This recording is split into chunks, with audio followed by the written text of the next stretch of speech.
I guess initially my anger clouded everything. It let me block the rest out. Each day is the same, really.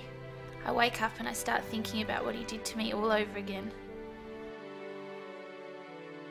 She only got 10 years, but it feels like I was given a life sentence.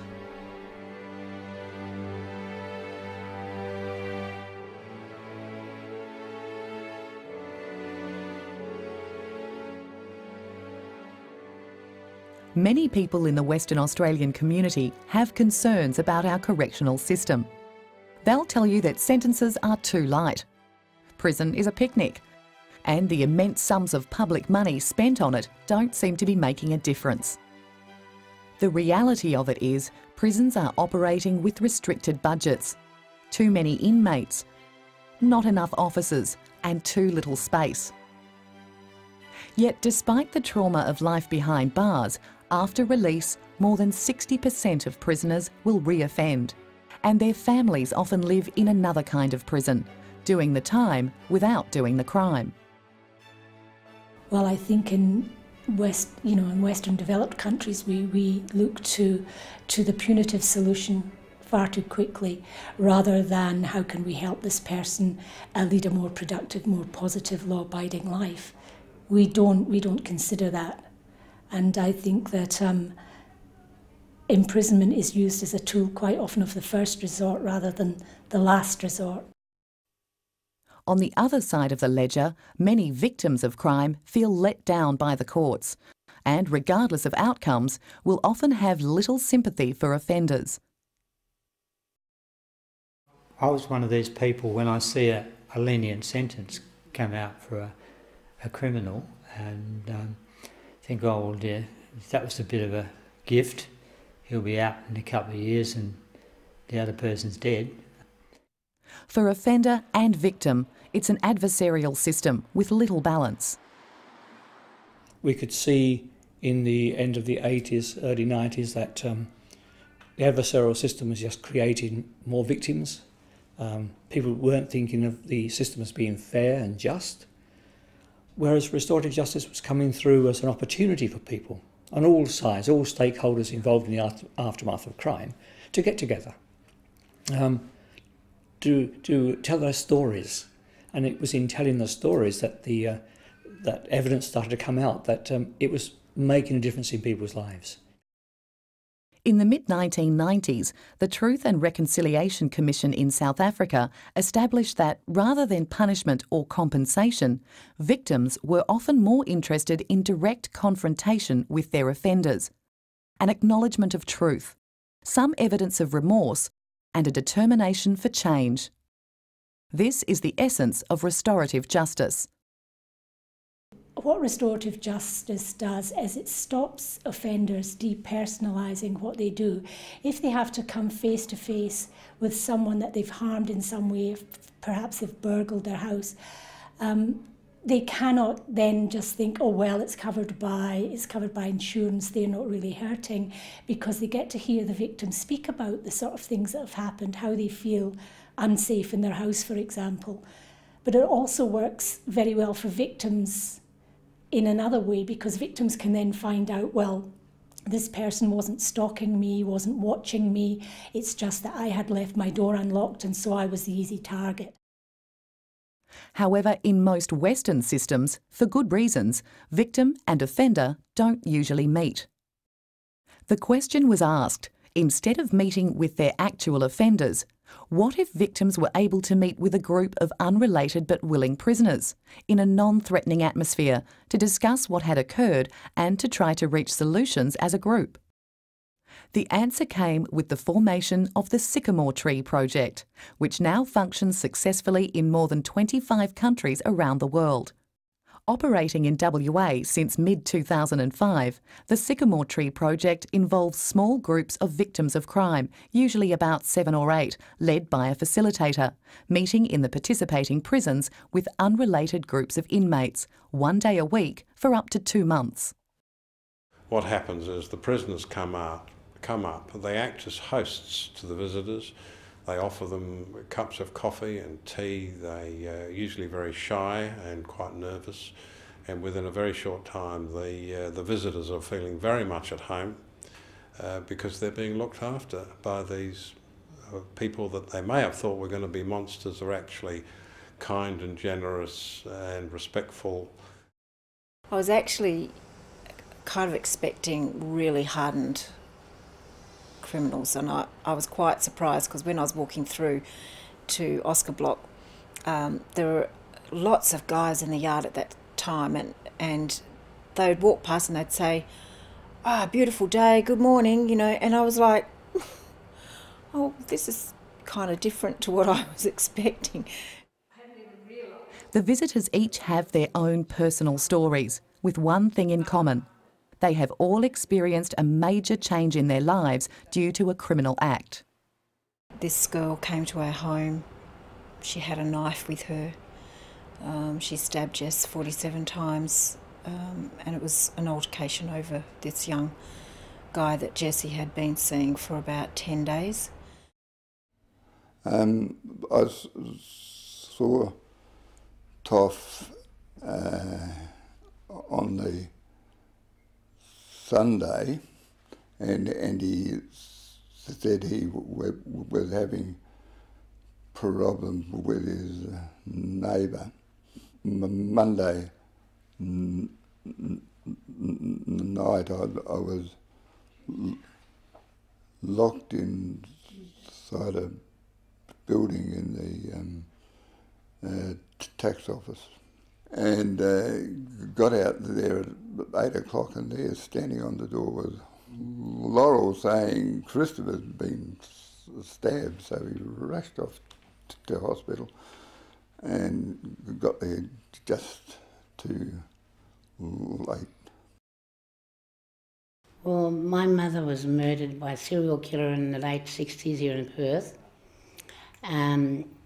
I had a hard time coping with that because I was the eldest and I had to look after my siblings and rear them up until I eventually got married and had my own.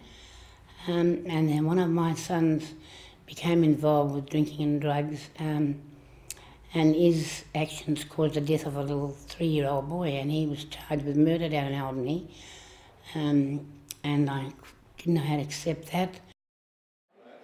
Many of the prisoners involved have been convicted of the most serious of crimes, including murder and sexual assault, as well as robbery, drug dealing and domestic and other forms of violence.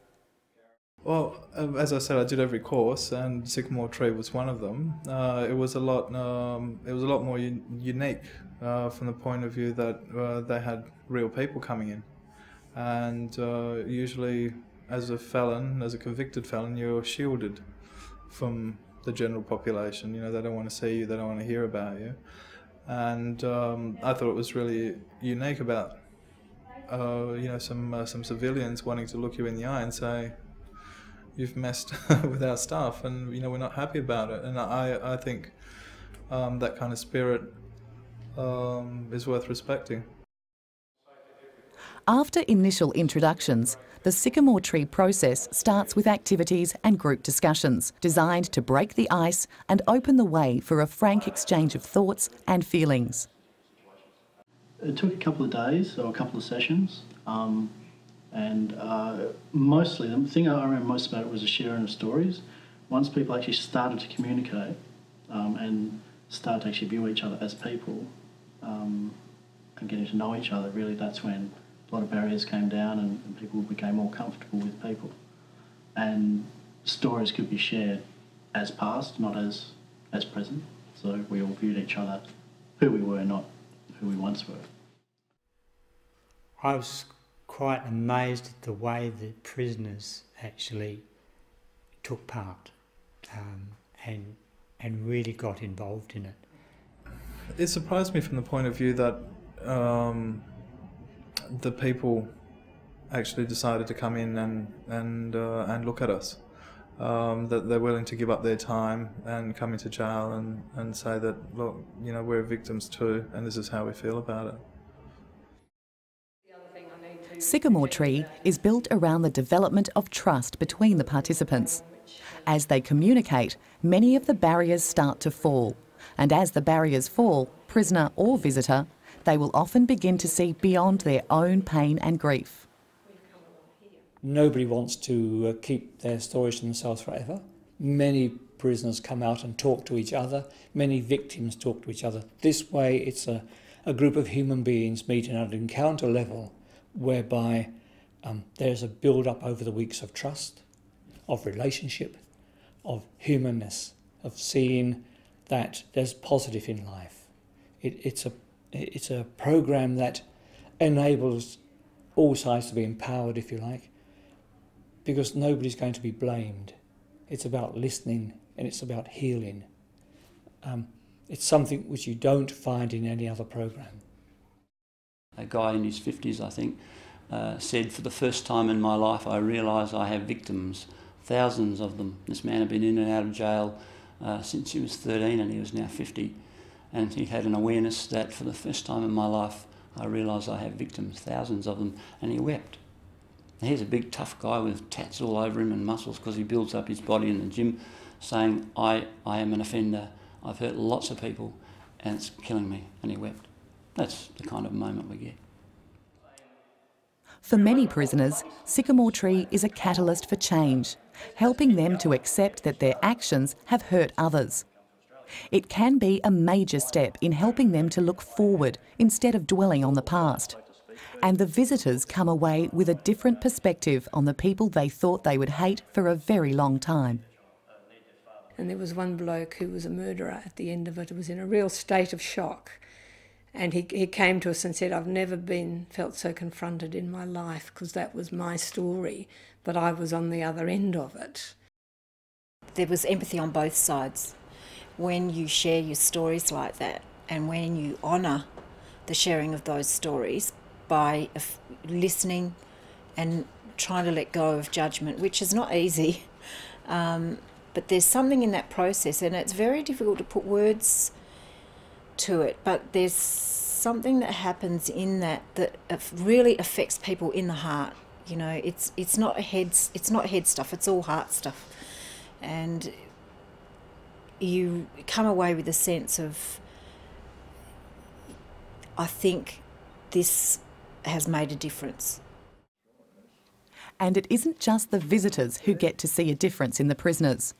Family and friends will often notice a change in attitude, a shift in behaviour patterns that gives them more hope for the future. Jan's son is in prison for taking another man's life in a drug-induced rage. Oh, he's got a more in-depth understanding of what he did and how many people his ripple effect had on other families. More empathy for people. He's a lot calmer. He's a lot more understanding. He's just almost a different person because of, and I'm sure it's because of that he's calmed down and mellowed, and yeah, he's got a lot more, as I say, empathy for other people now. Understands other people's feelings. Generally, prisoner and visitor alike will tell you that Sycamore Tree has made a difference to the way they feel, to the way they deal with their demons. For Karen, while nothing will ever stop her missing her daughter, the Sycamore Tree Project has helped her to find a place she thought would never exist. I think the thing I've learnt probably above all else is to listen effectively and be open, and to try to understand where people are coming from, because we all make judgments about people who've offended, and we separate them from being different to us. But when you actually get down and talk to the guys in green, you realise that we do have so much in common.